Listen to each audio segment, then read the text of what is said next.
Assalamualaikum warahmatullahi wabarakatuh. Ketemu lagi di channel Fisika Sekolah. Kita akan melanjutkan pembahasan mengenai fisika modern. Ini tapi kita fokus ke atom hidrogen. Nah, biar tidak panjang lebar, kita langsung saja menuliskan atau saya jelaskan mengenai konsep dasarnya. Oke, kita mulai. Yang pertama yang harus diketahui mengenai pengetahuan atom hidrogen adalah ini adalah atom yang paling sederhana. Jadi kalau kita bicara atom hidrogen, atom paling sederhana. Nah, kenapa disebut atom paling sederhana? Karena yang namanya atom hidrogen ini hanya terdiri dari satu buah proton. Proton itu biasanya simbolnya P dan satu buah elektron. Elektron biasa disimbolkan dengan huruf E kecil. Jadi kalau kita lihat skemanya, nah ini adalah skema dasar dari sebuah atom hidrogen, terdiri dari satu buah proton yang telah saya sebutkan tadi dan sebuah elektron yang bergerak mengelilingi proton secara terus-menerus. Lalu bagaimana konsep dari atom hidrogen ini? Nah, untuk menjelaskan mengenai konsep atom hidrogen ini, kita harus mempelajari postulat Bohr. Jadi ada beberapa postulat yang dikemukakan oleh Niels Bohr mengenai atom hidrogen ini. Nah, oke, kita mulai saja dari postulat yang pertama. Nah, jadi postulat pertama Bohr itu ini cerita tentang lintasan stasioner elektron.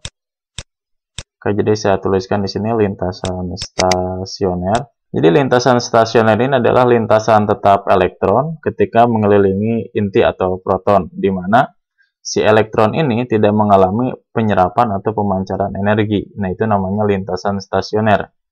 Atau kita sebutkan dengan lintasan tetap elektron. Nah, jadi kita tuliskan, ini postulat pertama Bohr. Nah, berapa energi yang dimiliki oleh elektron di dalam lintasan stasioner ini? Maka kita menuliskannya dalam bentuk energi ke N. N itu menunjukkan tingkat energi untuk setiap kulit elektron. Nah, besarnya ini adalah E ke N adalah min 13,6. Di sini ini energi dasarnya dibagi dengan N kuadrat. Nah, ini satuannya biasanya elektron volt. Nah, di mana si N ini ya, N ini menunjukkan bilangan kuantum utama. Jadi ini bilangan kuantum utama yang menunjukkan kulit ya, kulit dari elektron. Misalkan kalau kita tuliskan kan kulit itu ada kulit K, misalkan ada kulit L, ada kulit M, misal ya di sini. Maka ini memiliki nilai 1 kan gitu ya. Ini memiliki nilai 2, ini memiliki nilai 3 dan seterusnya. Nah, ini namanya bilangan kuantum utama. Jadi berapa besar energi di kulit pertama, ya berarti tinggal min 13,6 dibagi dengan N kuadrat. Nah, kemudian kalau kita lihat, karena yang namanya kulit lintasan stasioner ini berbeda-beda, jadi ada lintasan yang terdalam, ini kita sebut dengan kulit K. Kemudian lintasan yang lebih luar dari kulit K, nah ini kalau saya gambarkan, nah berarti ini kulit L ya. Kemudian lintasan yang lebih luar lagi, ini kulit M. Nah, ini harusnya gambarnya makin ke atas itu makin rapat. Oke, kalau kita lihat, setiap kulit ini, si elektron itu pasti memiliki jari-jari yang berbeda. Nah, taruhlah misalkan ini. Nah, ini adalah jari-jari elektron di kulit pertama, atau di kulit K. Kemudian, kalau kita gambarkan lagi, nah ini adalah jari-jari elektron di kulit L. Nah, kemudian kalau kita tarik garis lagi, ini adalah jari-jari elektron di kulit M. Nah, ini harusnya dari pusat. Berarti ini kulit K di sini, oke, ini kulit L, ini kulit M. Nah, setiap si elektron ini ketika berada di kulit, dia memiliki jari-jari yang berbeda. Maka kita harus mengetahui berapa besar jari-jari di kulit K, berapa besar di jari-jari kulit L, dan berapa besar jari-jari di kulit N. Nah, kalau kita tuliskan besarnya jari-jari elektron untuk setiap kulit, itu bisa dirumuskan dengan R ke N. Ini menunjukkan jari-jari untuk setiap bilangan kuantum atau kulit ke N dari elektron. Ini besarnya adalah N kuadrat. Nah, dikalikan A0. Oke, kita lihat di sini apa itu n kuadrat. N kuadrat itu tidak lain sama dengan yang tadi. Jadi kalau kita melihat n ini menunjukkan bilangan kuantum untuk setiap kulit ya. Jadi kalau kulit K berarti bilangan kuantumnya adalah berapa? 1 ya gitu. Nanti kalau kulit L 2 dan seterusnya. Jadi ini kalau kita tuliskan 1 2, 3 dan seterusnya. Kemudian di sini ada A0 ya. A0 itu adalah jari-jari pada lintasan dasar atau di kulit K. Ini suatu tetapan. Berapa besarnya ini 0,5 ya, dibulatkan Armstrong. Nah, di sini ada A pangkat 0 ini bukan A pangkat 0 sebenarnya Armstrong. Besarnya adalah 10 pangkat min 10 meter. Nah, ini adalah sebuah orde ya. Di Armstrong itu adalah sebuah orde. Nah, ini adalah jari-jari elektron.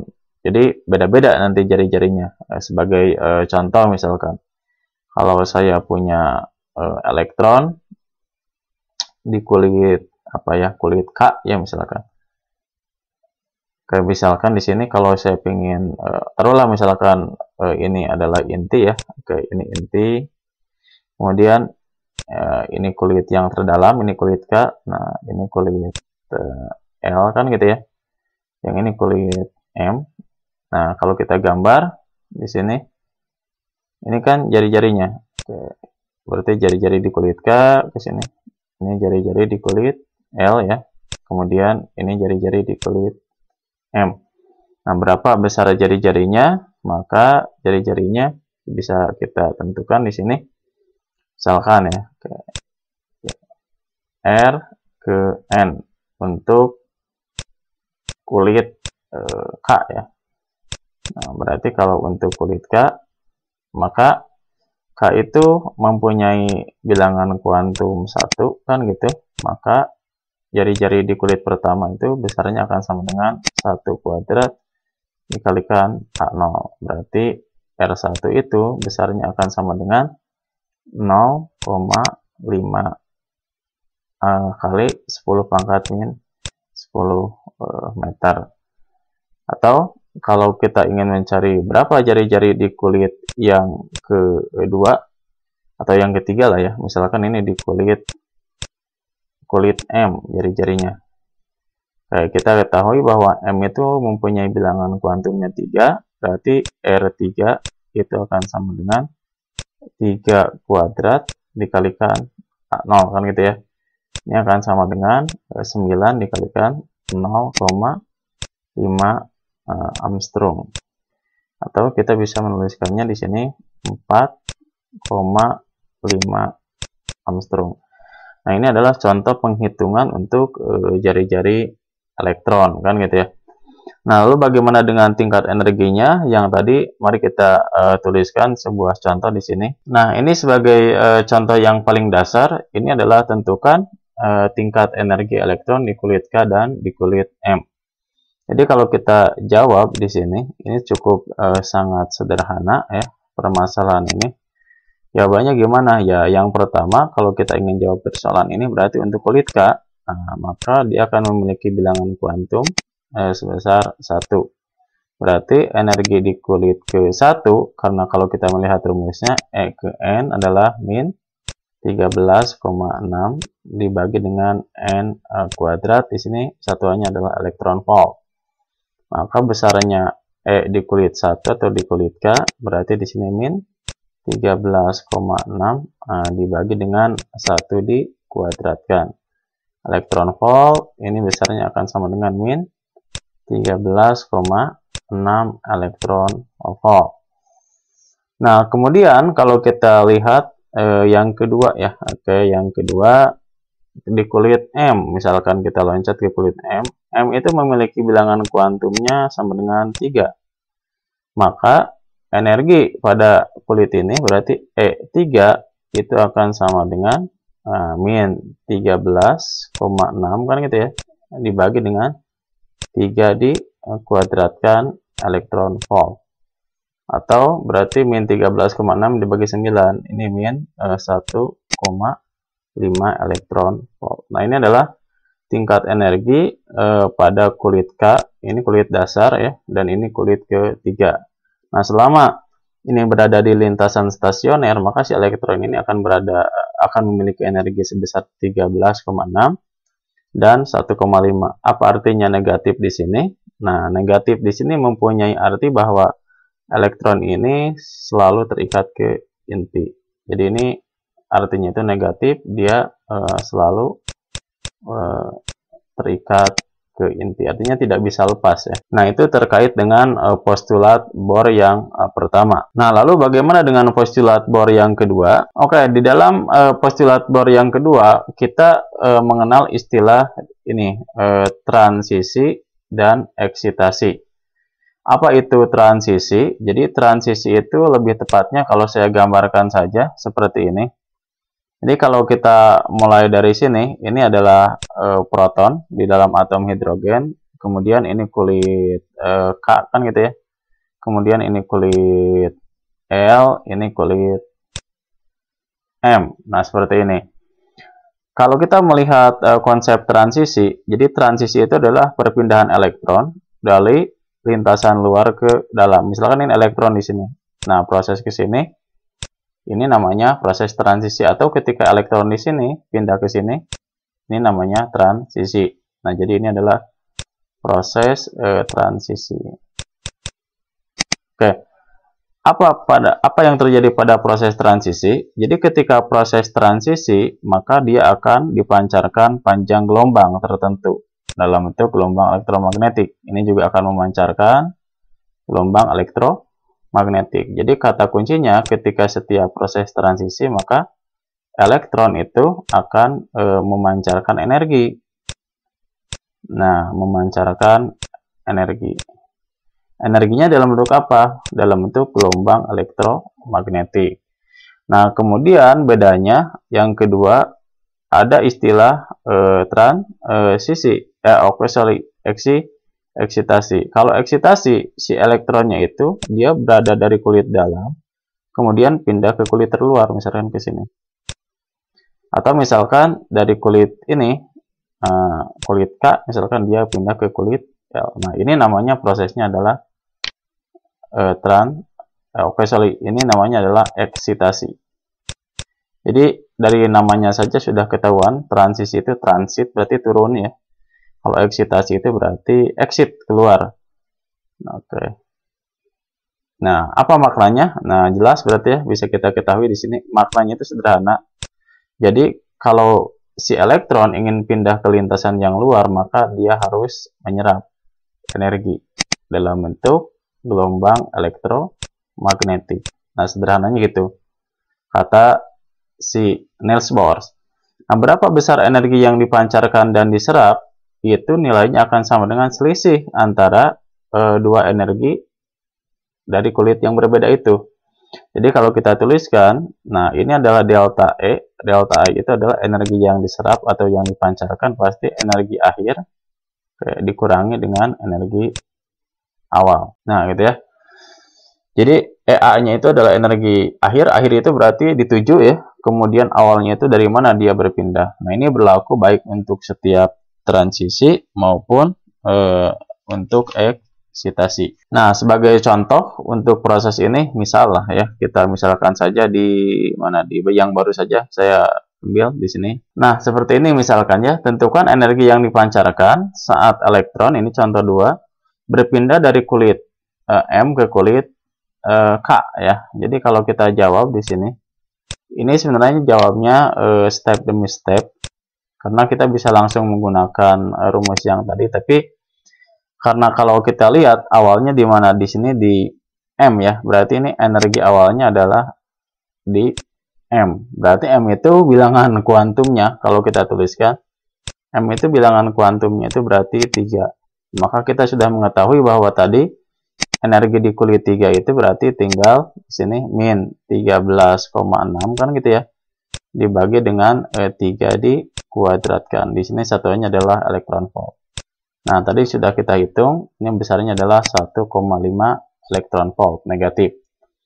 Nah, kemudian karena dia akhirnya ke K, berarti energi di K itu, ingat bahwa ini energi akhir, berarti energi akhir itu adalah di kulit K. K itu berapa nilai bilangan kuantumnya? Nilai bilangan kuantumnya adalah 1. Maka energi di kulit akhirnya atau di kulit satunya di sini ini akan sama dengan min 13,6 dibagi dengan 1 dikuadratkan. Atau kita mendapatkan nilainya adalah min 13,6 elektron volt. Nah, bukan ini yang kita inginkan. Nah, yang kita inginkan itu adalah berapa delta E-nya kan gitu. Nah, kalau kita hitung di sini, delta E itu akan sama dengan energi akhir dikurangi dengan energi awal. Nah, berarti delta E untuk kasus transisi ini, energi akhirnya berapa? Nah, energi akhirnya adalah min 13,6 min dalam kurung lagi min 1,5. Nah, satuannya tidak saya tulis dulu. Maka delta E itu akan sama dengan min ditambah plus kan itu ya. Nah, jadi min di sini 12,1 elektron volt. Nah, ini adalah selisih energi ketika si elektron itu pindah dari kulit M ke kulit K. Apa tandanya negatif ini? Berarti ketika kita melihat tandanya negatif, nah, maka dalam kasus ini elektron itu adalah melepas energi dalam bentuk apa? Gelombang elektromagnetik. Oke, contoh yang ketiga kita jawab ya. Contoh 3 ini tentukan energi yang diperlukan untuk elektron berpindah dari kulit L ke kulit M. Berarti ini namanya prosesnya adalah eksitasi. Maka kita akan jawab di sini. Oke, jawabnya. Nah, kita mulai analisis berarti awalnya dari mana? Dari L berarti. Maka energi awalnya ini dari kulit L. Kulit L ini berarti bilangan kuantumnya adalah 2 kan gitu. Maka energi stasioner di kulit ini berarti E2. Nah, itu akan sama dengan min 13,6 kan gitu ya, dibagi dengan 2 dikuadratkan. Nah, ini akan sama dengan min 3,4 elektron volt. Nah, kemudian energi akhirnya di kulit M. Kita tidak usah panjang lebar lagi. E3 itu adalah min 13,6 dibagi dengan 3 dikuadratkan. Berarti ini besarnya adalah min 1,5 elektron volt. Nah, kalau kita tuliskan dari sini, berapa delta E-nya? Delta E itu akan sama dengan energi akhir dikurangi dengan energi awal. Nah, berarti berapa di sini? Energi akhirnya itu adalah, kalau kita tuliskan energi akhirnya, ini energi akhir ya. Ini energi awal, berarti di sini min 1,5 min, ini min 3,4. Nah, di sini saya tuliskan satuannya karena memenuhi tempatnya. Jadi delta E-nya kalau kita tuliskan di sini min plus ya. Karena ini plusnya lebih besar, berarti di sini ini 1,9 kan itu ya, elektron volt. Nah, bedanya di sini ada muncul tanda plus. Apa artinya tanda plus? Tanda plus ini berarti ini elektron itu harus menyerap gelombang elektromagnetik untuk pindah dari kulit L ke kulit M. Berapa besar energi gelombangnya ini? Ini energi gelombangnya adalah 1,9 elektron volt. Nah, ini cerita tentang proses transisi dan eksitasi di dalam elektron atom hidrogen. Atau lebih tepatnya kita belajar tadi mengenai postulat kedua dari Bohr tentang proses transisi dan eksitasi. Oke, nah yang ketiga ya, kita lanjutkan di sini. Oke, postulat yang ketiga ini tidak terlalu terkenal sebenarnya dalam permasalahan SMA ya. Khususnya karena yang namanya postulat ketiga Bohr itu ini cerita tentang momentum sudut elektron. Oke, jadi ketika bergerak mengelilingi inti, si elektron ini memiliki momentum sudut. Nah, berapa besar momentum sudut ini? Nah, besarnya momentum sudut elektron menurut si Bohr ini akan sama dengan bilangan bulat dikalikan dengan H dibagi dengan 2pi ya. Nah, biasanya besarnya momentum sudut itu simbolnya bukan besarnya, disimbolkan dengan huruf L. Ini akan sama dengan N ya, dikalikan H dibagi dengan 2pi. Nah, di mana N-nya itu menuju ke bilangan kuantum untuk setiap kulit. Nah, jadi ini besarnya momentum sudut ya, kayak gitu, dari sebuah elektron yang bergerak melalui inti. Jadi kalau kita bahas permasalahannya gimana? Nah, ada salah satu contoh soal, kalau nggak salah, kita tuliskan saja di sini contoh 4. Ini soalnya soal SBMPTN, jadi kayak misalkan buktikan, bukan, atau turunkan lah ya, buktikan hubungan antara jari-jari elektron ya, antara R dan lambda elektron ya, dari hukum kalian momentum sudut ini. Ini harusnya buktikan, bukan turunkan ya, bukan buktikan. Nah, karena kalau kita jawab permasalahan ini, kalau kita uraikan persamaan momentum sudut ini besarnya L sama dengan N ya, H dibagi dengan 2pi. Nah, L ini adalah besarnya momentum sudut, bisa I dikalikan omega, bisa juga ini momentum linier, M dikalikan V dikalikan dengan jari-jari. Nah, ini akan sama dengan N dikalikan H dibagi dengan 2pi. Nah, jadi kalau pernah menonton video saya tentang gelombang de Broglie, maka ini bisa kita tukar posisinya. Jadi kalau kita tukar posisinya, misalkan ke atas ya, ke sini, maka 2pi-nya boleh saya naikkan ke atas di sini. 2pi dikalikan dengan R, yaitu akan sama dengan N, dikalikan H dibagi dengan momentum.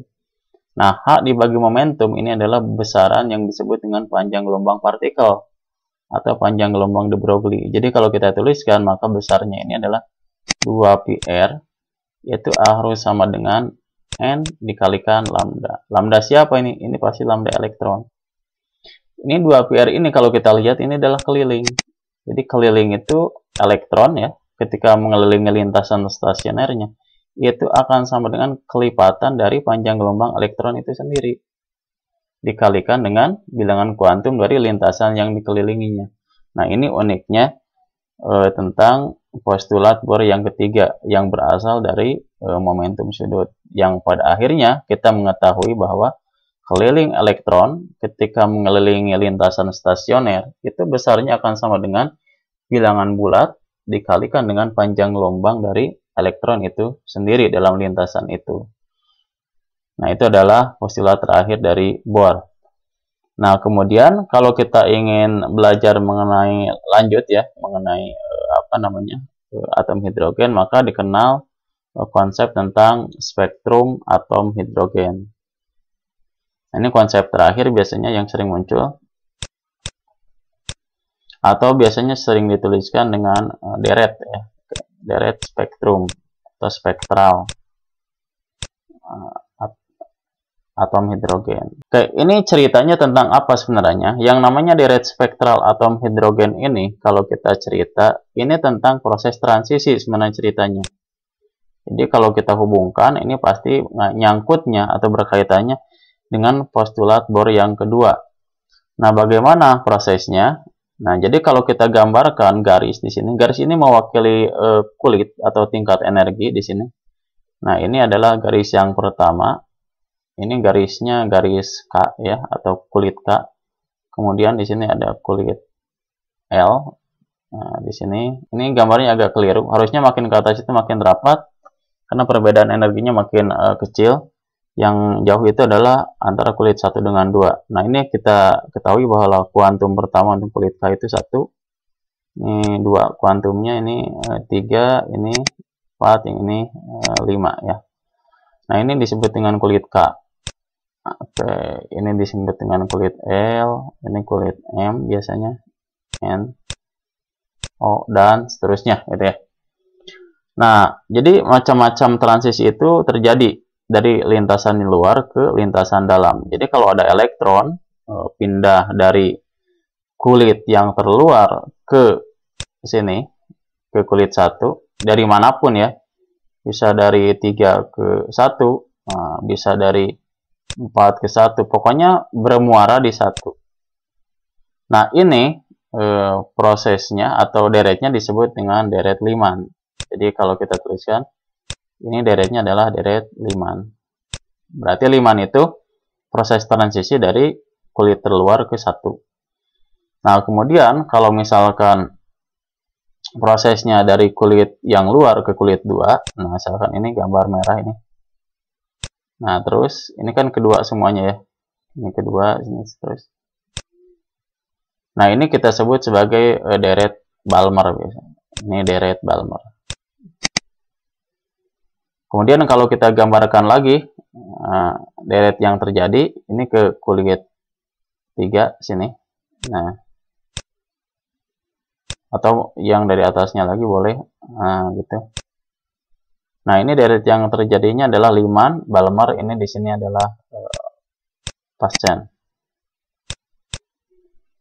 Nah, kemudian kalau deret berikutnya yang terjadi, nah ini yang terjadi adalah bracket ya. Oke, sini deret bracket. Oke. Nah, yang terakhir, ini sini. Atau dari atasnya lagi ini. Nah, karena setiap proses transisi ya, setiap proses transisi itu pasti memancarkan gelombang elektromagnetik. Ini pasti memancarkan sini. Gelombang elektromagnetik ini juga akan memancarkan. Nah, pasti panjang gelombang yang dipancarkan dalam setiap proses ini berbeda-beda. Nah, ini biasanya yang dipancarkannya adalah UV, kemudian ini adalah ultraviolet, cahaya tampak ya. Balmer itu cahaya tampak, kemudian yang lainnya adalah infrared. Nah, setiap gelombang elektromagnetik yang dipancarkan pasti dia mempunyai panjang gelombang. Nah, berapa besar panjang gelombangnya? Maka ini bisa diturunkan, atau saya langsung aja nuliskan panjang gelombangnya itu besarnya adalah 1/lambda di sini, dikalikan sama dengan R di sini ya. R itu konstanta Rydberg. Ini N akhir dikuadratkan dikurangi dengan N awal dikuadratkan. Nah, ini adalah panjang gelombang yang dipancarkan untuk setiap deret yang terjadi. Nah, yang harus hati-hati dalam konteks permasalahan soal, biasanya panjang gelombang itu ada dua. Ada panjang gelombang minimum, ya. Jadi ada panjang gelombang minimum, nantinya itu. Ada panjang gelombang maksimum. Nah, bagaimana cara menghitung panjang gelombang minimum? Bagaimana cara menghitung panjang gelombang maksimum? Untuk deret Lyman misalkan, berapa panjang gelombang minimumnya? Berapa panjang gelombang maksimum? Panjang gelombang minimum itu diperoleh ketika apa? Elektron pindah dari kulit tahingga, nah sini, menuju ke kulit deretnya itu. Jadi menuju ke N deret. Deh. Contohnya misalkan deretnya deret Lyman ya, N-nya berapa? 1. Ya berarti dari tahingga ke 1. Tapi kalau maksimal berarti dari kulit yang terdekat. Jadi di sini dari kulit dekat ya. Ini saya tulis aja dekat lah. Menuju kemana? Menuju ke kulit deret. Contoh misalkan Lyman. Lyman itu kan bilangan kuantumnya 1. Kulit terdekatnya berapa? 2. Nah, berarti terjadi panjang gelombang maksimal untuk deret Lyman itu dari 2 ke 1. Dan seterusnya. Balmer berarti dari 3 ke 2. Atau yang minimumnya dari tahingga ke 2. Nah, itu adalah deret spektral pada atom hidrogen. Contoh misalkan. Nah, contoh 5 ya. Kita mungkin ini akhir ya. Yang ditanya itu adalah tentukan panjang gelombang minimum dan maksimum pada deret Balmer. Jadi kalau kita jawab di sini, yang harus kita ketahui bahwa deret Balmer itu berapa bilangan kuantum akhirnya. Jadi yang namanya deret Balmer berarti kalau kita cerita deret Balmer, Balmer itu pasti berakhir di N2 kan gitu ya. Nah, berarti kalau kita ingin mencari berapa lambda minimum, lambda minimum itu akan terjadi dari tadi, dari tahingga kan gitu ya. Kayak tadi itu menuju ke mana? N2. Kenapa N2? Karena di sini deretnya deret Balmer. Berarti lambda minimumnya kita hitung 1/, lambda minimum. Nah, itu akan sama dengan R, konstanta Rydberg di sini. Akhirnya kan ke si Balmer, berarti 2 kuadrat. Nah, dikurangi awalnya dari mana? Dari ta hingga kuadrat. Nah, 1 dibagi ta hingga kuadrat itu 0. Ini berarti jadi 1 per lambda minimum. Oke, itu akan sama dengan R, kan gitu ya. Nah, dikalikan 1/4. Atau kita akan mendapatkan bahwa lambda minimumnya adalah 4 dibagi dengan R. Nah, ini adalah lambda minimum. Nah, sedangkan bagaimana dengan lambda maksimumnya? Kan gitu ya. Jadi kita tulis di sini. Oke, lambda maksimum berarti kalau kita tuliskan, nah, lambda maksimum itu diperoleh dari mana? Dari n yang terdekat, berarti berapa? 3. Nah, kenapa tidak 1? Kan transisi ke Balmer. Balmer itu berapa? 2. Jadi kalau dari 1 ke 2, nah, ini bukan transisi, tapi ini namanya eksitasi. Oke, berarti kalau kita tuliskan, maka 1/, lambda maksimal itu akan sama dengan R ya. Akhirnya ke berapa? Kedua kan? Maka di sini 1/2 kuadrat dikurangi dengan 1/3 dikuadratkan. Kan gitu. Berarti 1/, lambda maksimal. Oke, saya tuliskan ini. Ini akan sama dengan apa? R dalam kurung 1/4 dikurangi dengan 1/9.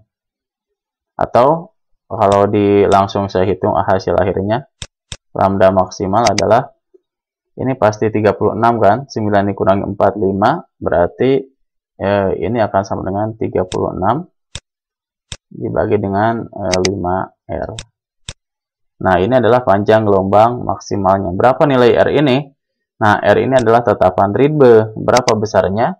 1,097 kali 10 pangkat min 7 meter pangkat min 1. Jadi kalau ingin dimasukkan nilainya, tinggal ganti saja bilangannya dengan ini.